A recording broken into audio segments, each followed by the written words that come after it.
हमारा function and limit chapter 2 मतलब कि यूनिट 2 हम लोग कंटिन्यू कर रहे हैं। इसमें लिमिट में टाइप 7 टाइप के एग्जाम्पल है लिमिट के।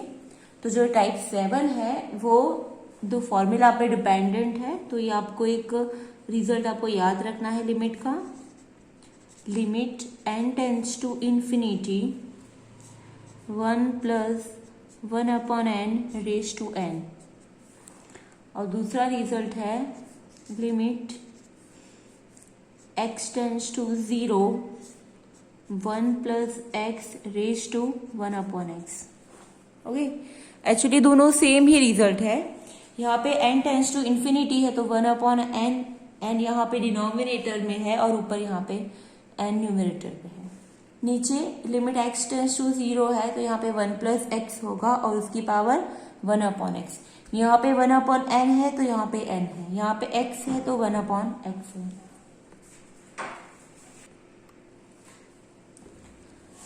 सो यहाँ पे limit n tends to infinity है, सो एट दैट टाइम यहाँ पे ब्रैकेट में 1/n आएगा और ऊपर n आएगा। जब लिमिट x टेंड्स टू 0 होगी या फिर n टेंड्स टू 0, वेरिएबल कोई भी हो सकता है। ओके, आप एकदम फिक्स मत कर देना कि n ही आएगा या x ही आएगा, ऐसा कुछ है नहीं।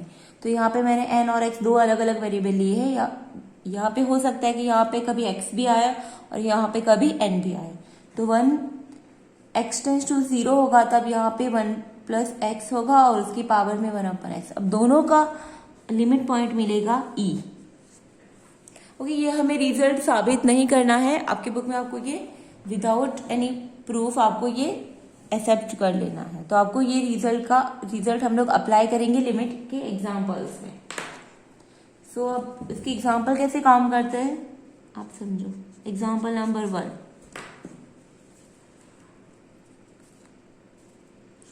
Limit x tends to infinity 1 plus 4/x raise to x equal to blank. ऐसे इस टाइप के MCQ भी आते हैं कई बार। तो यहाँ पे आप देख सकते हो एक्चुअली रिजल्ट में क्या होना है चाहिए समझो। यहाँ पे अगर इंफिनिटी है, limit n tends to infinity है और यहाँ पे कंपलसरी 1 प्लस ही होना चाहिए दोनों जगह पे। अब यहाँ पे 1/n है तो यहाँ पे n होना चाहिए, मतलब यहाँ पे जो भी नंबर है उसका रेसिप्रोकल ऊपर होना चाहिए। तो आप देख सकते हो यहाँ पे क्या है 1 प्लस 4/x है, x टेंड्स टू इंफिनिटी है, x नीचे है बट ऊपर x ही है हमारे पास। एक्चुअली हमें क्या चाहिए 4/x का रेसिप्रोकल x/4 चाहिए। तो इसके लिए हमें एक छोटा सा चेंज करना पड़ेगा यहाँ पे 1 प्लस 4/x। ओके, अब हम इसको ऐसे लिख सकते हैं x/4 इंटू 4। यहाँ पे क्या किया मैंने 4 से मल्टीप्लाई करके ऊपर डिवाइड कर दिया। ओके, ये जो पावर है उसको 4 से मल्टीप्लाई करके डिवाइड कर दिया तो 4 कैंसल, तो फाइनली हमें x ही मिल रहा है यहाँ पे। ओके, तो अब हम लोग यहाँ पे अंदर इस पे लिमिट अप्लाई करते हैं। Limit x tends to infinity 1 plus 4/x raise to x/4 और ये कांस्टेंट है 4 तो उसको हम ब्रैकेट से बाहर लिखते हैं 4। अब ये जो हो गया ये हमारा यही रिजल्ट नंबर 1 है। कैसे कि limit x tends to infinity है 1 प्लस 4/x और ऊपर x/4, ये दोनों एक दूसरे के रेसिप्रोकल है, बनने एक बीजाना व्यस्त है। सो इन दैट केस इसका आंसर हो जाएगा e और ब्रैकेट के बाहर 4 तो एक्स्ट्रा है तो मतलब इसका आंसर हो जाएगा e रेज टू 4। यहाँ पे e क्या है, e is an irrational number. e की वैल्यू क्या है, e की वैल्यू है 2.71 एंड सो ऑन। जैसे पाई भी इरेशनल नंबर है, similarly e is also an irrational number. तो आप ध्यान देना यहाँ पे मैंने कुछ किया नहीं है खास। यहाँ पे 4/x है तो मुझे यहाँ पे x/4 चाहिए तो मैंने 4 से मल्टीप्लाई करके डिवाइड कर दिया। इसके ये मल्टीप्लाई करने से इसकी वैल्यू में कोई चेंज नहीं होगा। तो अब मैं ये x की जो टर्म है उसको हम ब्रैकेट में लिख रही हूँ और जो 4 कांस्टेंट है उसको मैं ब्रैकेट से बाहर लिख रही हूँ। और अगर इस पे लिमिट अप्लाई करेंगे तो इसका आंसर e आएगा बाय रिजल्ट नंबर 1। तो ये हो जाएगा e रेज टू 4। ओके, इस टाइप के दूसरे एग्जाम्पल करते हैं तो आपको ज्यादा आइडिया आएगा। Limit n tends to infinity 1 plus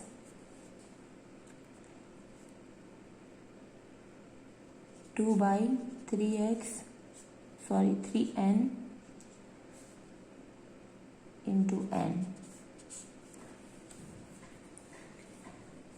Okay, so here question is limit n tends to infinity 1 plus 2 by 3n raised to n. अब 2 by 3n का व्यस्त मतलब कि रेसिप्रोकल क्या होगा 3n by 2। तो यहाँ पे मैं क्या करती हूँ, पहले मैं उसको लिख ही देती हूँ 3n by 2। अब मैंने क्या एक्स्ट्रा किया, यहाँ पे n तो था ऑलरेडी, 3/2 मैंने एक्स्ट्रा लिख दिए, तो वो अगर कैंसिल करना हो मुझे तो मुझे 2/3 से मल्टीप्लाई करना पड़ेगा। Okay, what I have done कि मुझे यहाँ पे 2/3n है तो ऊपर मुझे चाहिए 3n/2। फाइन, तो मैंने ऑलरेडी यहाँ पे n है तो 3n/2 लिख दिया। फिर एक्स्ट्रा जो कांस्टेंट है 3/2 वो मुझे यहाँ से हटाने होंगे क्योंकि ये यहाँ पे n है, तो मैंने उसको हटाने के लिए 3/2 एक्स्ट्रा मल्टीप्लाई किया है तो 2/3 से मल्टीप्लाई कर दिया।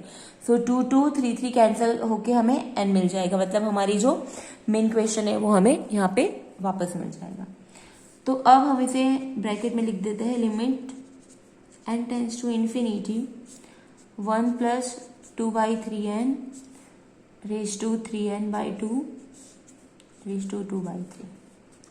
ये सेम चीज हो गई रिजल्ट नंबर 1। यहाँ पे जो वैल्यू है इसका यहाँ पे रेसिप्रोकल है और n टेंड्स टू इंफिनिटी है, n यहाँ पे ऑब्वियसली नीचे है और यहाँ पे ऊपर होना चाहिए, तो इसका आंसर हो जाएगा e और ऊपर 2/3, तो इसका आंसर हो जाएगा e रेज टू 2/3। मतलब इसमें सारे जो आंसर होंगे वो जनरली e के फॉर्म में ही मिलेंगे हमें, बराबर है, क्योंकि यही वाला रिजल्ट हमें इसमें अप्लाई करना है।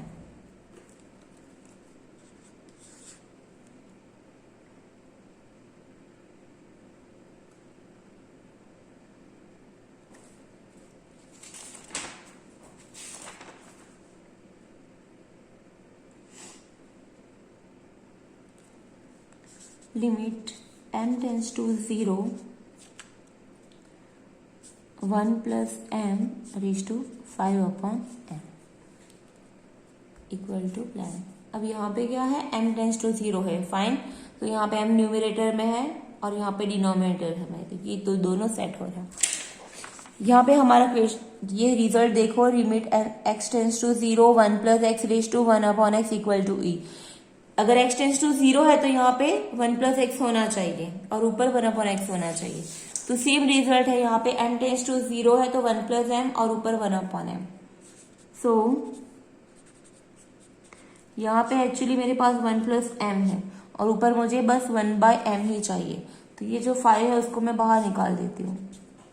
ओके, 5 को साइड पे ले लेती हूँ, तो इसका आंसर हो गया e और ब्रैकेट के बाहर 5, so answer is e raise to 5।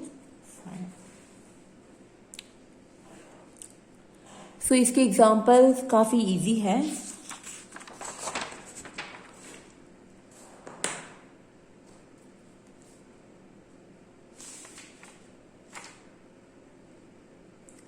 अब ये एग्जाम्पल देखो नेक्स्ट,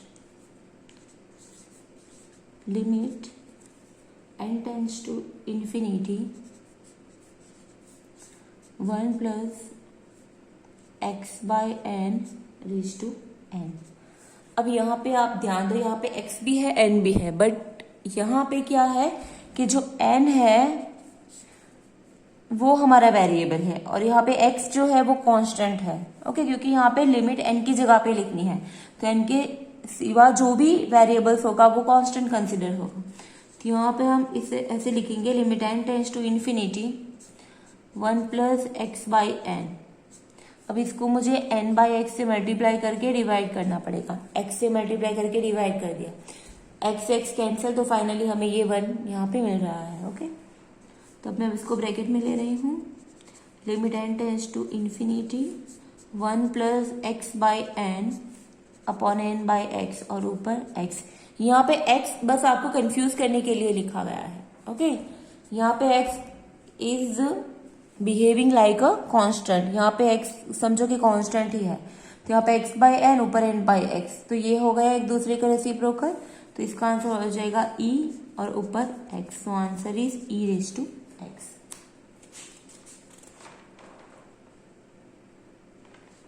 यहाँ पे x जो है दैट इज कांस्टेंट, वो ध्यान रखना आप। जैसे 4 है 5 है उसी तरह का ये यहाँ पे बिहेव कर रहा है, कांस्टेंट की तरह बिहेव कर रहा है।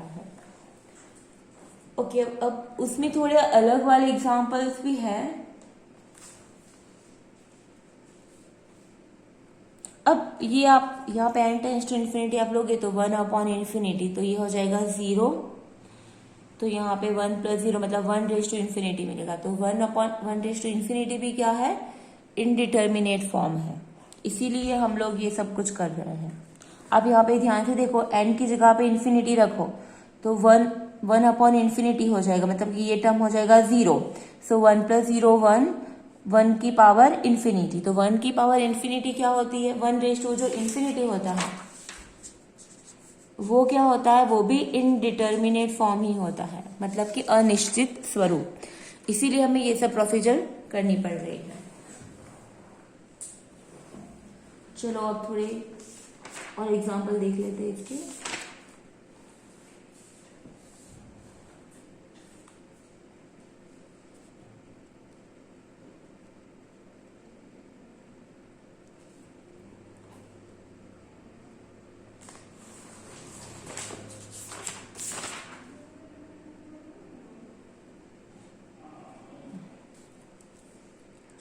Limit, evaluate limit x tends to infinity x upon x plus 3 raised to x। Okay, अब यहाँ पे क्या करेंगे हम, यहाँ पे अलग टाइप का टर्म है लेकिन पावर में x है, तो हमें समझ आ रहा है कि ये इसी टाइप का टाइप 7 का ही एग्जाम्पल है। तो चलो अब इसमें क्या करेंगे हम लोग, ऊपर x है, अब नीचे से मैं x कॉमन निकाल रही हूँ, तो यहाँ पे बचेगा 1 plus 3 by x raise to x। अब क्या होगा, ये x और ये x कैंसल हो गया।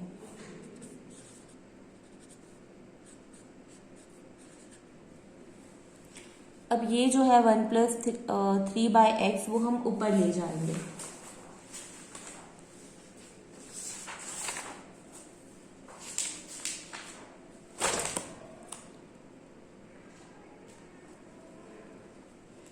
तो ये हो जाएगा 1 प्लस 3 बाई एक्स की पावर -1, और यहाँ पे ऑलरेडी x तो था ही, फाइन।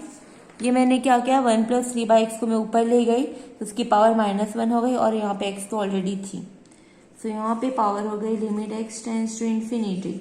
अब यहाँ पे मुझे 3 बाई एक्स है तो ऊपर मुझे चाहिए x बाई 3, तो 1 प्लस 3 बाई एक्स ऊपर मैं कंसिडर करूंगी x बाई 3, बट 3 ऐसे ही तो नहीं लिख सकती, यहाँ पे 3 माइनस भी मल्टीप्लाई भी करना पड़ेगा, सो 3 और 3 कैंसिल हो गया, तो यहाँ पे मिल गया हमें x, बट यहाँ पे -1 भी है, तो यहाँ पे हमें जस्ट -1 से मल्टीप्लाई करना पड़ेगा। अब देखो ये 3 और 3 कैंसल, माइनस यहाँ पे बचा -1 इंटू एक्स, तो यहाँ पे हमें -x मिल रहा है, फाइन। सो ये हमें यहाँ पे वैल्यू चेंज नहीं होनी चाहिए, ओके, हम जो भी प्रोसीजर करें। सो देयरफॉर अब हमें अंदर लिमिट अप्लाई करते हैं, limit x tends to infinity 1 plus 3 by x raise to x by 3, और एक्स्ट्रा जो है -3 उसको ब्रैकेट से बाहर। सो ये एक दूसरे का रेसिप्रोकल, हमारा रिजल्ट मिल गया, तो इसका आंसर हो जाएगा e, और e की पावर -3, सो e की पावर -3, और you can write 1 upon e raise to 3 भी आप लिख सकते हो। सो इस टाइप के थोड़े अलग एग्जाम्पल भी आपको यहाँ पे हो सकते हैं। फिर next example, limit n tends to infinity 1 plus 2 by n raise to n plus 7।